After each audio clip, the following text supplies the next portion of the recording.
Hello everyone, and in this video I will show you how you can fix promotion cannot be redeemed in Shopee. So the first step is you have to ensure that the Shopee application is up to date. If not, an outdated application can often cause these kind of issues.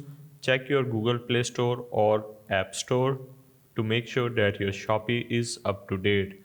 Now, once you have updated your Shopee application, you just need to try entering the promotion code again.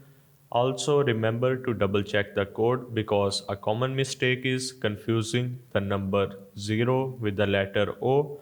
Many people confuse with this number when they are typing, so you have to keep in mind that if the number is 0, you need to type 0, not the letter O from the English alphabet.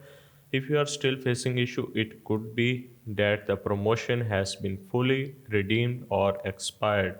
In such cases, you just need to don't hesitate to reach out the Shopee customer services for further assistance.